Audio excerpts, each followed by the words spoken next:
from the assault on our nervous system to the poisoning of our food and our water to the extraction of all the natural resources on Mother Earth, it seems like the most radical resistance is being well, taking care of ourselves, body, mind, heart, spirit. Today's guest is Peter McLaughlin, a hypnotherapist who has a very popular YouTube channel, BlueSky Hypnosis, and he's going to explore this topic with us today about looking under the surface to see the root causes of our unwellness and bringing ourselves back into wholeness. Join us to find out more. Soul Nectar Show, the Soul Nectar Show. You're invited, delighted to discover who you are. Anything is possible if you believe. So join us on this beautiful journey. Soul Nectar Show, Soul Nectar Show. Well, hello and welcome everybody back to the show, back to Soul Nectar Show. I'm your host, Carrie Hummingbird, and we have conversations week after week on Soul Nectar Show. You know, where we gather around the campfire and we share our stories like our ancestors before us, stories of connection, stories of experiences and the mystery. And we try to make sense of this thing called life. Maybe we get a revelation today or 2 or 3 or 10. I always desire that. When we gather together, that there'll be revelations and that those revelations will be, first of all, just really exciting to experience, but then also open up new doorways into more revelations and more realizations and deeper embodiment of this humanity thing that's going on, and also help us make sense of life that's happening around us right now. There's a lot going on in the collective, and we are definitely being asked to be more attentive than we have literally ever been, because we can't stop watching and paying attention to things, but we also can't let ourselves get sucked into it and dragged down by it. And I mean, it's like such a skinny branch right now, everybody, like what's going on. So what I like to do in today's conversation, again, as with last week's conversation with John Rasmussen, I like to dive a little bit deeper and see like what's under the surface, what's actually sort of pulling the strings of all of these experiences that are happening in the collective that are affecting us. And then what can we do about it? How can we be empowered through this experience rather than be on the triangle of disempowerment and feel victimized or feel like we have to rescue other people?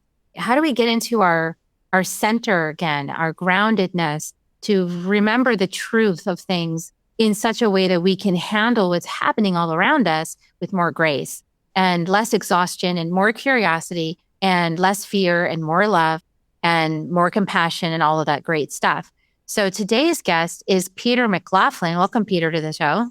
Thank you so much for inviting me, and I'm thrilled to be here. Yeah, Peter and I had a great connection. He's a certified hypnotherapist and life coach whose healing journey began after a leukemia diagnosis in 2003. My father actually was diagnosed with a rare form of leukemia. I don't know if I shared that with you, but yeah, he never died from that. It went into stasis and nothing ever happened to it because his soul was like, nope, that's not how I'm going out. So really interesting guy.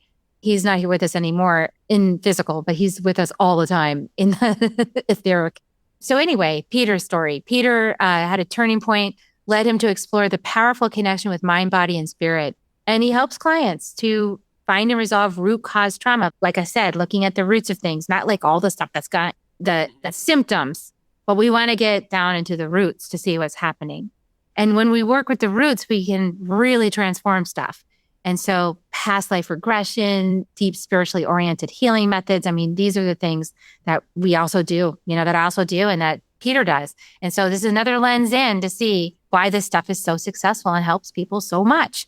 So Peter's the creator of the popular YouTube channel, BlueSky Hypnosis, with over 130,000 subscribers. Congratulations on that. You're getting the word out. 17 million views. That's awesome. And sharing tools for emotional breakthrough and healing. And also you were a former firefighter, which is so cool. And an EMT. Gosh, firefighters and EMTs are my friends lately with my health challenges that I've had since November. So yeah, really love those frontline help support people. And this is a different kind of being in the front lines, right? So Peter, It is. yeah. So tell us a little bit more about like I know you had that's an awakening journey. You have a physical health crisis and your life is threatened. I mean, that'll get you on a spiritual path real fast. So what was your experience with that? It was a spiritual 2x4. And it's because I obviously wasn't heeding the more subtle signs that came before it. And it wasn't just a diagnosis of leukemia. It was also a diagnosis of Lyme disease, which compared to cancer, blood cancer, it was like, oh yeah, that. But it was two things on the same day. And I'm convinced that that's what it took to get my attention. That, as I said, I hadn't paid attention to the more subtle things that had come before. And so this is what I needed. I describe it as presenting a doorway to me. And it was my free will to choose to enter that doorway and walk through or not. And all the other doorways that had been presented to me, I obviously had not walked through them, but this one I did. And that really changed my life. And I think it's the reason I'm still here.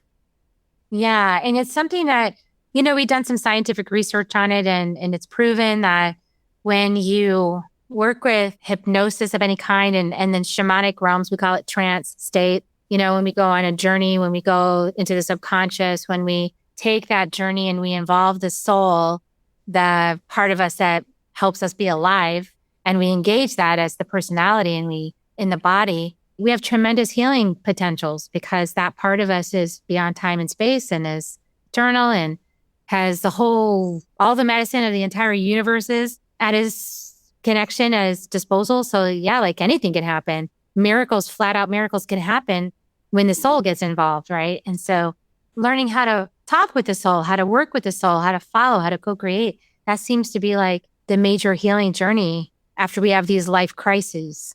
I would totally agree with you. And I've heard that it's common for people to have some kind of a crisis around the age of 40, that this is a sort of a thing. And I suspect that it has to do with, you're walking down a path and it's not the path that your soul wants you on. And so there is this attempt at diverting you. And I think that free will may be that you just keep bullheaded going down the same path and other things happen and you take more drugs and other things happen. But it is an opportunity. A crisis is an opportunity. It's even the Chinese character for crisis is the same one they use for opportunity. And I think if we can view that pain and crises that way, we become more empowered by it. And here's my cat. I knew Sensei would make an appearance. Hello, Sensei. I love you. And so we'll see if we can keep him out of the space. Probably not. This is going to happen. So. Fine with me. Yeah. What you were talking, I was getting this download and then Sensei kind of interrupted it. But it was like, the first part of the life is kind of like this contract between the personality, which is the vessel for a lifetime, and then the soul. And the soul says, okay, personality, human being, you can have full control over all this stuff until this midpoint. And then it's my turn. But it's like the personality doesn't like giving up the reins. It's like, no, I don't want to give up control now, Yeah. So it has to get like bad enough, uncomfortable enough that we say, okay, you're right. I give up the wheel. Go ahead, have it. I don't know what to do with the thing anyway, because it's getting into the territory of the soul, which is like really deep and wise, and personality has no idea what to do with any of that. And so it's time to let go because you had your life. You got to live without any interference from the soul. You got to just kind of do whatever you wanted for like that first 30 years or however long you get in your contract, right? And then that's it. Like it's the soul's turn. Yep. Yeah. And before we went live, we were talking about the movie It's a Wonderful Life with Jimmy Stewart. Yeah. And you could argue that the exact same thing happens to him, that he has a series of disappointments that gradually turn into a crisis, and that the crisis evokes a spiritual journey where he's able to see his lifetime from a different perspective with the help of his guardian angel, which I think of as a spirit guide. And when he has that experience, he comes back to his other life transformed because his perspective has shifted based upon the crisis. Once you open that door, you can't put the genie back in the bottle. So there's usually some moment of crisis that leads the personality to say, please, God, just help me. Help me. I can't do this. And then that opens the door. And now the genie is out of the bottle and you can't put it back in. And there's just like more and more and more friction between the personality and the soul. And it's like, we know who's going to win this. But some people really hold on to it, right? And I think the art is in letting go. It's like the art is in remembering oh, I created, like as a soul, I created this personality so I could experience it fully without my knowing of myself and truth activated. So it's all you anyway. But then you can stop the tussle because it's like, oh no, it's all me. Yep. And I like to think of this life and all the other lives we've lived as kind of like being an actor on a stage. Shakespeare said, all the world's a stage, all the men and women are merely players. Each has his entrance and exit. And when I think about things that way, I cannot take life as seriously, which I think is always valuable for me, because I think that's where I lean towards is taking it too seriously. And when I back that off a little bit, it's easier to relax. It's easier to laugh. It's easier to go to sleep. It's easier to be creative. Part of the thing that happens, I think, and we're in this evolutionary moment of like a lot of people coming to the same crisis at the same time. So I think that's why what makes this different is how many people are alert and aware of the crisis situations unfolding collectively. And then their personal crisis is happening, but then it's also happening at this collective level. Normally, it used to be that there was like just collective whatever going on. And then some people would be having a crisis in their personal lives. Other people would be doing just great. And like it was kind of like there was a balance in that.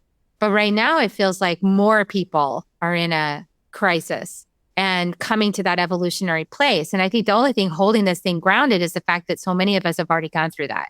This is a collective crisis and there's a lot of really disturbing things happening. But because we've already taken the journey and we know who we are in truth, it's less scary. It's like, oh, okay, that's what we're collectively experiencing. Okay, I'm going to do my best to apply my tools and to be with the experience and fully experience it in the way that's meant for me. And I'm going to take actions according to my soul because I know how to listen to my inner guidance, So like when you're in that spot, then you're just kind of anchoring the space for all the other people who are like freaking out right now because there's a lot. True. And a few years ago, I was particularly upset by what was going on in the world. And in meditation, I always meet with my guides and I can speak to them. And I asked them, I said, why is this place? And I used an expletive.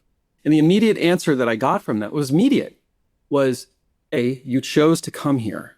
B, when you want to be entertained, you stand in line and pay money for movies, theatrical shows, you buy novels, TV shows that all involve conflict. So don't complain about this because that's what you signed up for. And we all know that you learn more from conflict than you do from when everything is totally peaceful. It's a more rapid growth, I should say. That's a better way of saying it. Just like when you're diagnosed with leukemia, you have an opportunity for more rapid growth than if everything just kind of meanders along in a quote unquote normal way. Exactly. Because that actually normalcy that we used to think like this is just the normal, that was abnormal because life is actually always fluid, always moving and always changing. It's just that humanity learned how to artificially insert stuckness, right? So that things would stay predictable, reliable, and the same. Then we tried to do that to our emotional body. Predictable, reliable, the same. And that's not the way it is. It's a great point.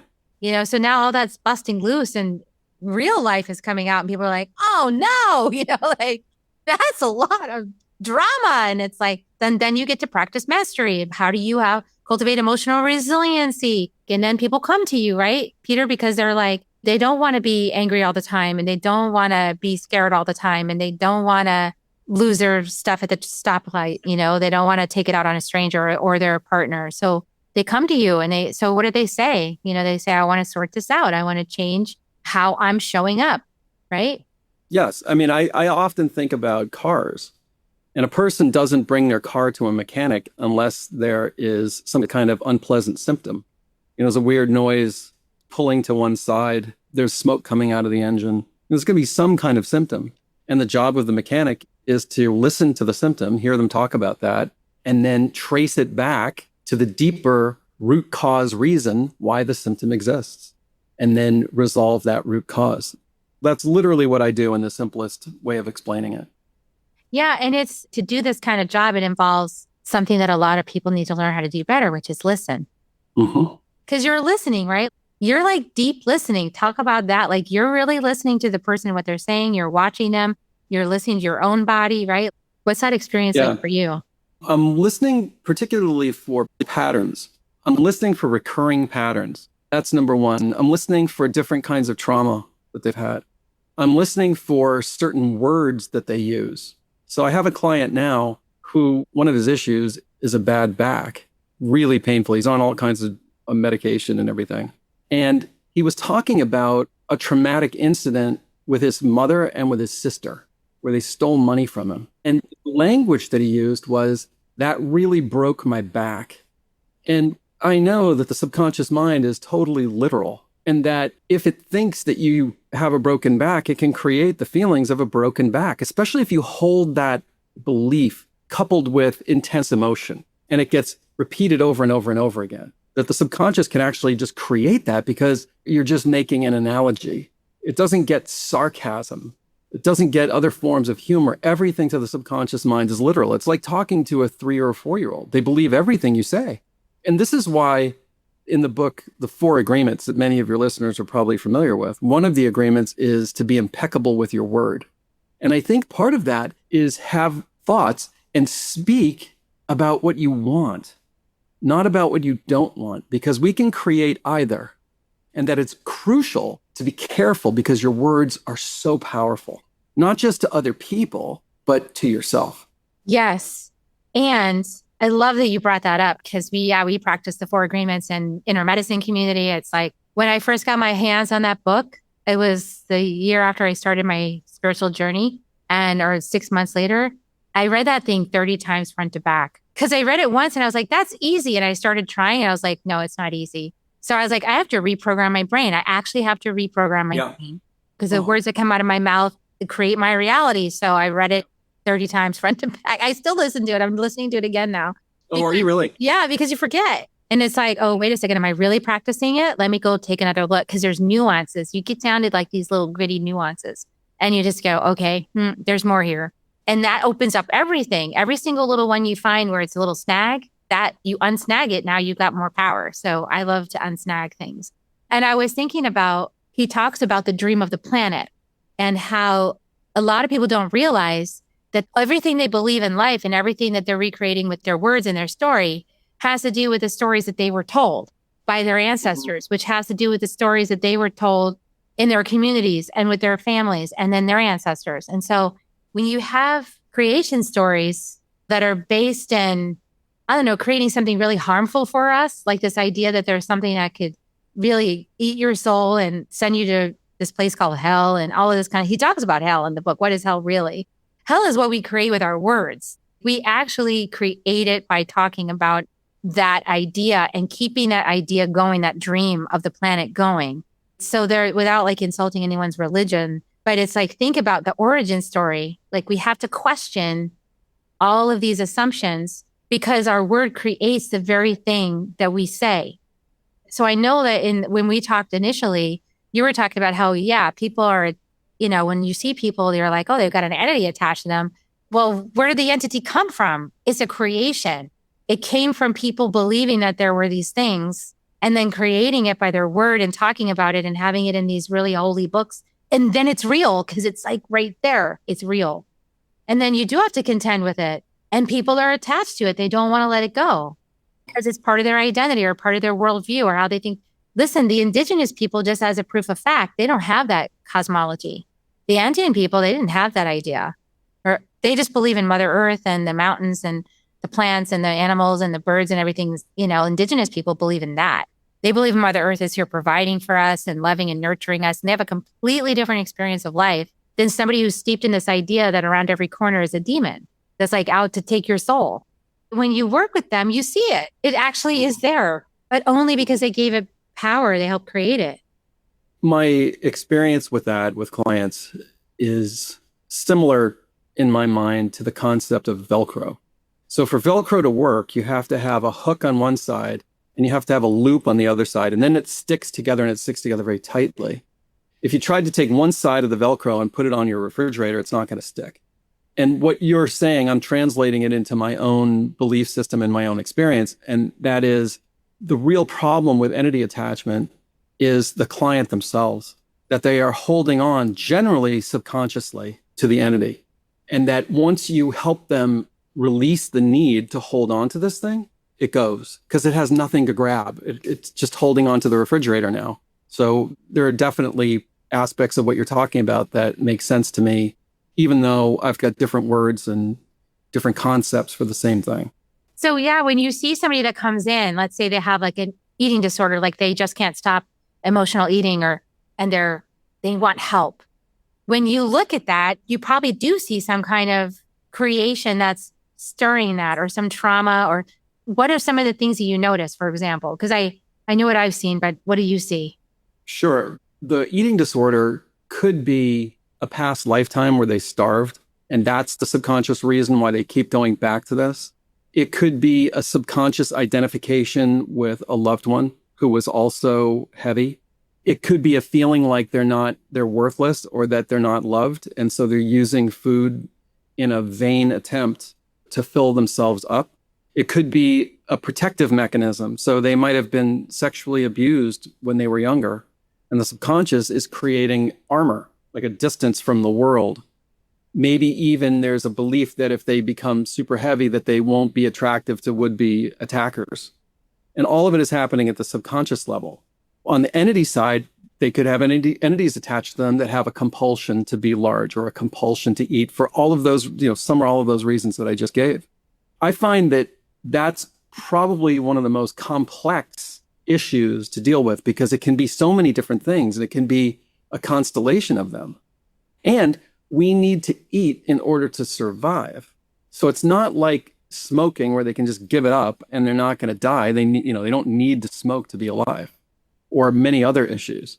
So I find that one of the most challenging and complex because of all those variables that I mentioned, along with some physical variables which are driven by emotions. So for example, there's high vibration and low vibration in everything. That's what Tesla said. If you want to understand the universe, think in terms of energy, frequency, and vibration. Words have a frequency to them, high or low. So does food, high and low vibration. And because like attracts like, people who are upset, people who are depressed, people who feel like they're worthless are vibrating at an extremely low frequency. This is why, quote unquote, comfort food is food that vibrates at a low frequency. When people are in love and they're vibrating at a really high frequency, sometimes they don't even want to eat. And if they do, they eat just a little bit. So that's another factor that I would wrap into that heading of eating disorder or a weight issue, which is plaguing our culture. I'm old enough, maybe you are, to remember going to grade school in the 1970s. And there might have been one heavy kid in a class of 25 that at the time was called husky because they weren't that big. It wasn't like they were obese. And then you have to layer in the poisons that are put in the food. Yeah. The seed oils are poisons. The sugar that's put into the food, the supersized meals that were placed out, the high fructose corn syrup, all of this is kind of new, along with growth hormones that might be in the meat or other products. So it's a very complex problem. And I've spent a fair amount of time teasing this apart for myself because I'm in this culture too. Because you can't help yourself. You go out to a restaurant, you're probably going to get seed oils. And you have to learn these things for yourself because nobody's telling you.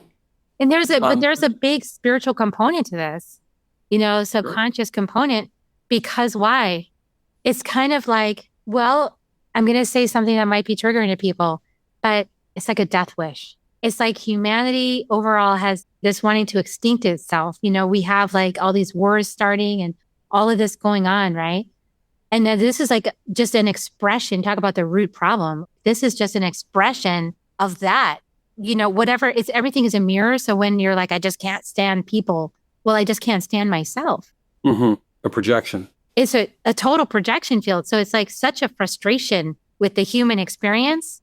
I'm not saying everybody's having this experience, but enough of the collective is having this experience that it's manifesting in all of these ways. Like there's obesity, there's wars, there's conflict, there's political violence, there's gun violence. Like all of this stuff is happening. We're pillaging the earth instead of paying attention to what it needs. We're extracting resources without thinking about the future. And then we're going to go there because most of the planet, potentially this is an idea, is kind of the soul age isn't so wise, like it's a younger soul age. And if you look at teenagers, they don't think about long-term consequences of things. They just do whatever they want. They run pell-mell like we did, right? We were just talking about this at the beginning of the call. Like you just run pell-mell down the hill and you just do whatever you want. And you take all these crazy risks and your mother's like amazed you're still alive and like really angry with you. And that's being a teenage person. Well, the same as for souls. It's not until you get a few hard knocks that you go, I think that's not a good choice. I'm going to eat like you're doing because you're in your, you and I are in our more mature years. And so now we're looking at, I want to be careful what I eat and I don't want to eat something that's really bad for me, right? Like, No. So like, it's just a matter of maturity in some ways. It's like, if this is all just one big dream, these are the themes that we're being faced with collectively. Yeah, I am very partial to. Have you heard of the concept of the great year? Tell me more. It's a cycle that lasts something like 26,000 years. And it's broken up into 12 houses or ages. Yes, and each okay. age is like 2,200 years or something. And we, recently moved from the age of Pisces, represented by the fish, into the age of Aquarius. And the idea is that it's based upon our sun and the star Sirius and this elliptical orbit they have with each other. And that the age of Pisces was when these two stars were the farthest apart. And this is correlated supposedly with human consciousness, the lowest human consciousness. And this is one of the theories why Jesus came during the age of Pisces, and that Christianity is represented by a fish. People put a fish on their bumper sticker. And he talked about, I will be with you until the end of the age. And that as these stars now, starting, I think, in 2012, start moving closer and closer to each other, human consciousness is rising. And that's what we're feeling. And we're getting downloads from the sun. And this is a theory as to why certain people want to block out the sun and why they want you to block it out. Like, wear long sleeves and long pants when you go outside and wear a wide brimmed hat and put chemical laden goo all over your body. Because the bigger reason is that the tiny group that's in control, they know this. And they know that the jig is up for them unless they can make the dike thicker, if they can make the dike taller, if they can patch the holes in the dike, then maybe they can hold on to their power. Because as these stars move closer to each other, we're getting closer and closer, ultimately, to a golden age, when human consciousness has changed so much that maybe you don't need to lock your door anymore. Maybe you don't need to have guns to protect yourself. Maybe you don't need to have police anymore. Maybe everybody just kind of like, why would I do that? So that's where I think we're coming out of a really dark age. But it's all part of this grand play that we're part of, including reincarnation. And that I believe there are dark forces and that they are trying to suppress this. But like a tulip or something in the spring breaking through the surface of the earth, that human consciousness is rising. And maybe all of this stuff is like a distraction. Do you know Rudolf Steiner, the man who came up with biodynamic farming, and he came up with the Waldorf schools? We sent our kids to Waldorf schools, but you're familiar with him? Mm-hmm.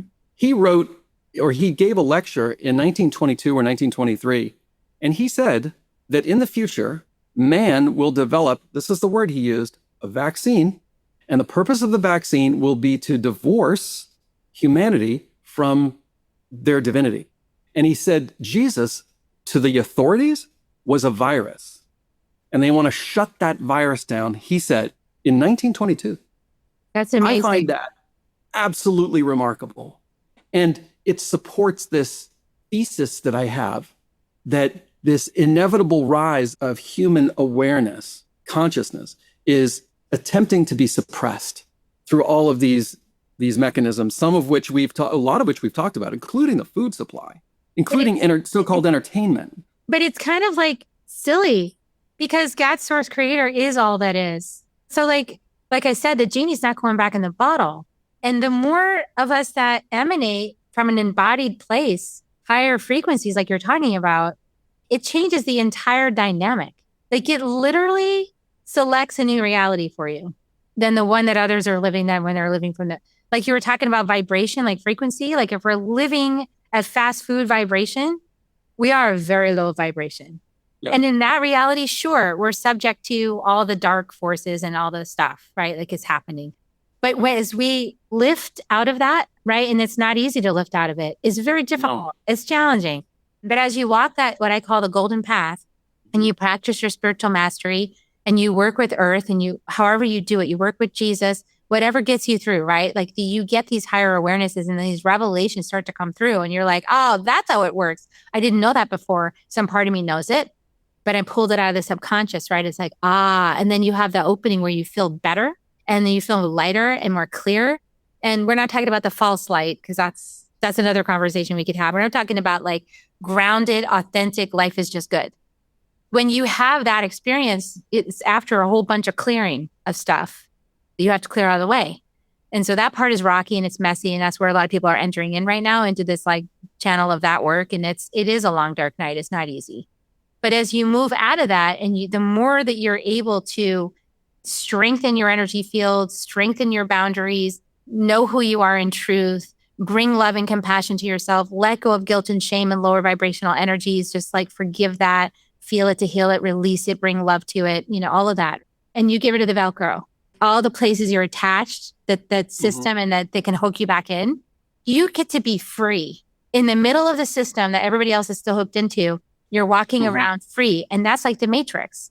That's like Neo walking around like, yeah, I'm not really part of this. I'm here only to help you guys realize that you don't have to be part of it either. That's a place that many of us are getting to right now. And that's why it's hitting the ground running now. This fire horse year. And all of it's, of course, astrologically timed and perfect, that we would have completed certain parts of the journey by choice, of course, right? Because it's all by choice too. Some people didn't complete it. But if you stayed on target and you stayed on track, you did. And now you're here to support the next wave of people that are going to be waking up. And it's a lot of people that are waking up all at the same time. And as you wake up, you realize that those things have no power over you. Why don't they have power? Because you're not down at the bottom frequency. And they will try to whisper to get you to kind of lower your frequency back down there so they can get a snag on you again. But you're just like, no, it takes willpower, and it takes trust and clearing. But that's where the tools that you have are useful because that's that clearing out of you have to be extra mindful and go, oh, I heard that little voice try to entice me back into the wine or into the low vibrational food or into that. It's probably going to be fine if you just do this. And then you have to say no. Because there's something greater at stake, which is your freedom. And not only that, but our collective freedom. Like you said, humanity rising together. So I see this time as like perfectly astrologically timed. And with the ending of the Piscean age, when you were talking about that, what came to me was the long, dark night. I had this medicine journey and I realized that a part of my soul has been hanging out here on the planet through the long, dark night. And it was like just holding space and like just kind of starting to wake up and go, oh, okay, it's time to wake up now. All right. And I felt it during the journey. And then there was like this feeling of celebration, like I had made it through the long, dark night. And they gave me a spirit name, which I won't say because it's private, but it was just like, wow, I made it through the long, dark night. When there was very little light on this planet.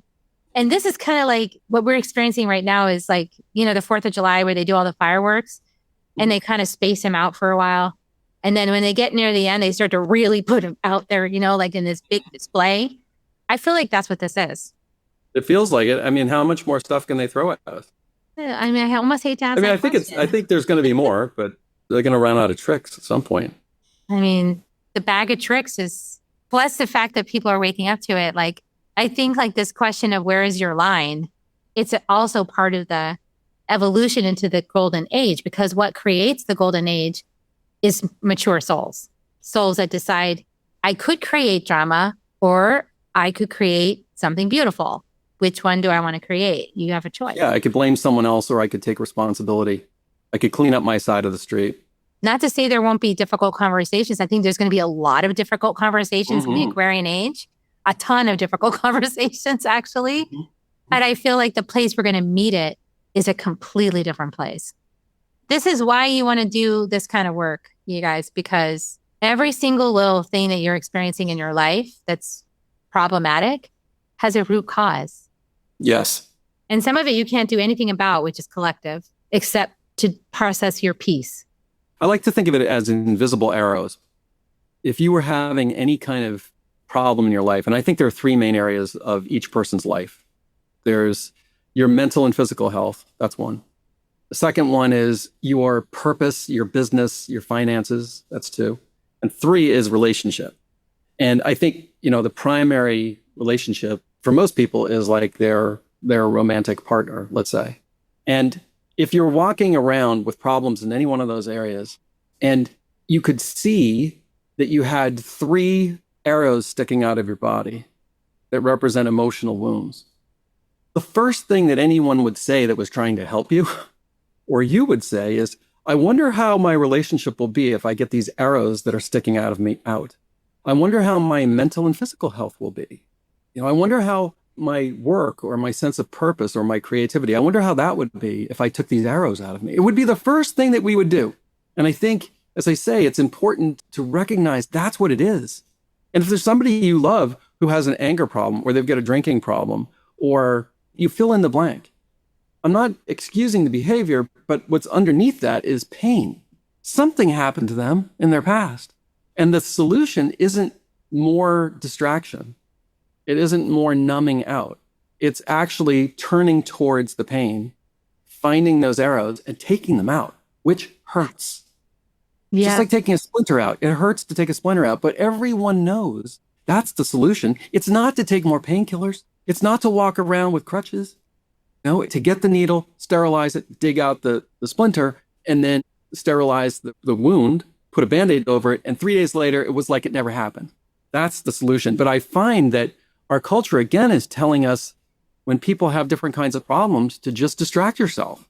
And that's another thing with food. Food is probably the most widely used, in quotation marks, drug that people use to distract themselves, to give themselves a momentary feeling of pleasure because something else is missing, or they don't want to be thinking about something else that's painful. So yes, we are in complete agreement about the whole root cause thing. Yeah, this is the work. And it's, it's liberating. So lean in. My advice always is to lean into the difficult thing. I mean, you rushed into burning buildings. So you're like one of those that went early adopter. Yeah, I'm going to rush into this building that's burning and I'm going to figure out what's in there. I'm going to put the fire out. Yes, it's true. And that is the hero's journey. The hero is really good at something and then they have a catastrophic fall. And then they do everything in their power to avoid, quote unquote, getting back on the horse. And then sooner or later, they realize they have to. And when they get back on the horse, they overcome this obstacle, they overcome this fear, and they rise to a new height.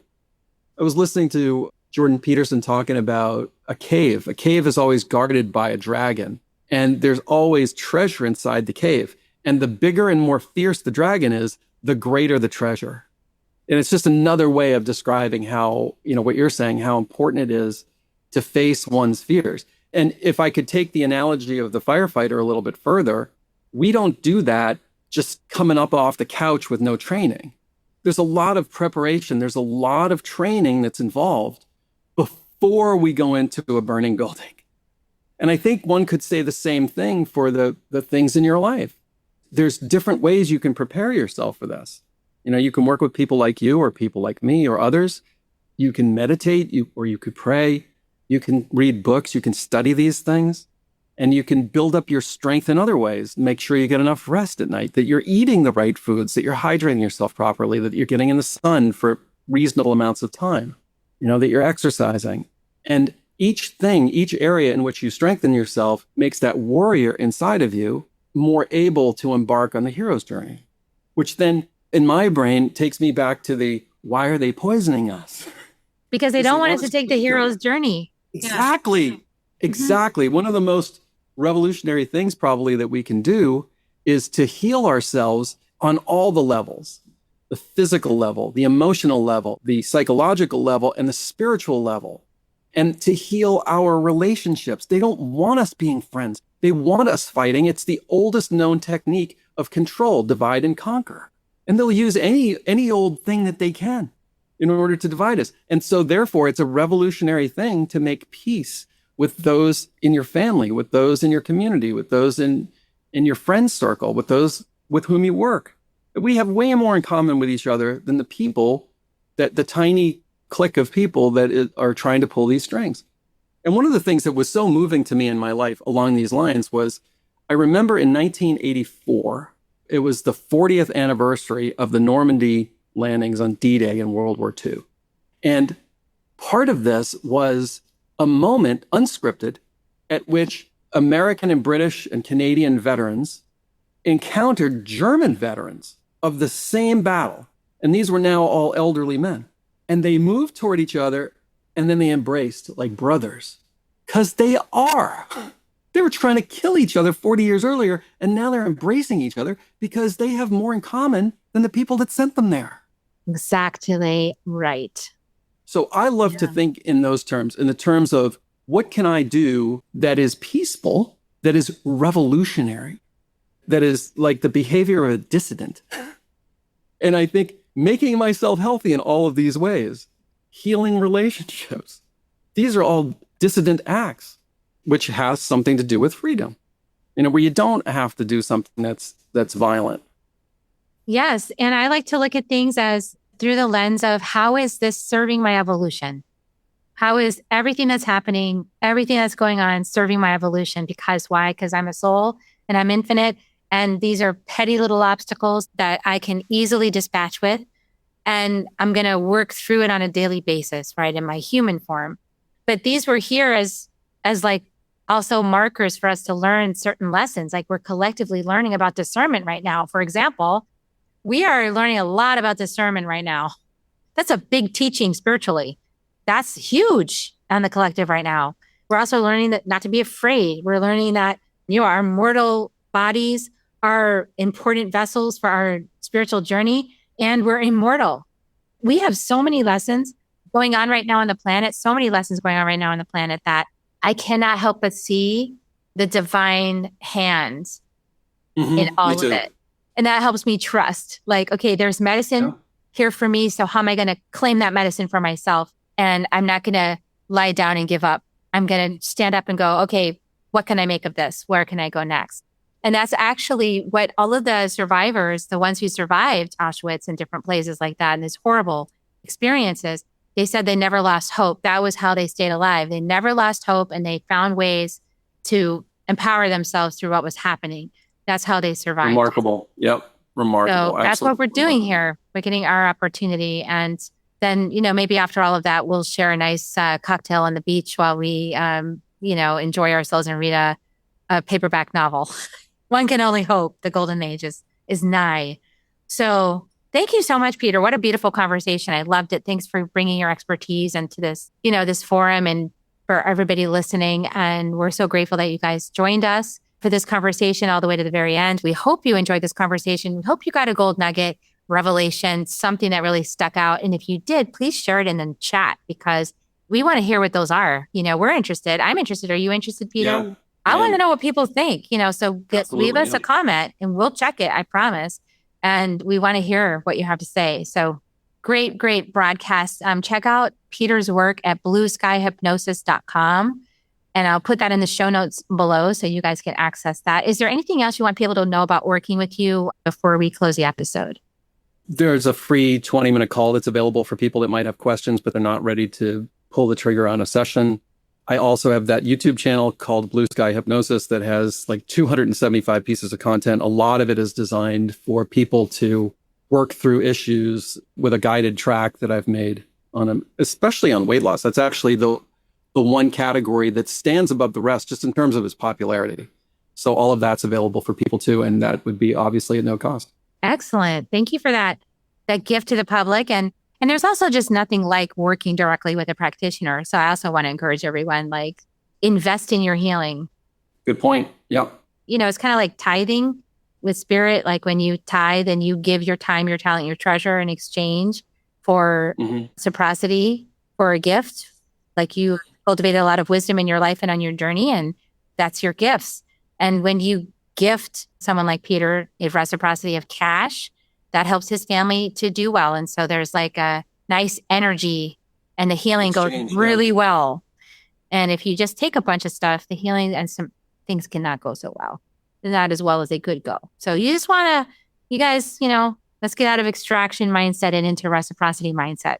I also just want to put that little plug in there for all healers. And so we love you though for listening. Thank you for tuning in, you guys.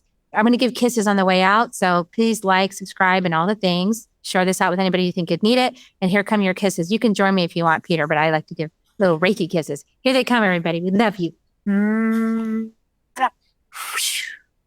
Have a beautiful day and let it all soak in.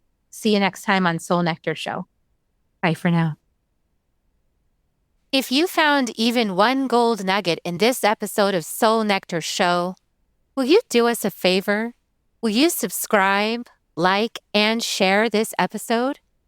Maybe even write a comment and let us know what you thought about it.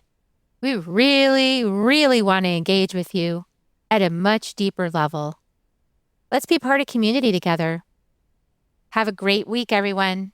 Bye for now. Soul Nectar Show. Awaken the Show. Take a sip from the drip of nectar, from the source of who you are.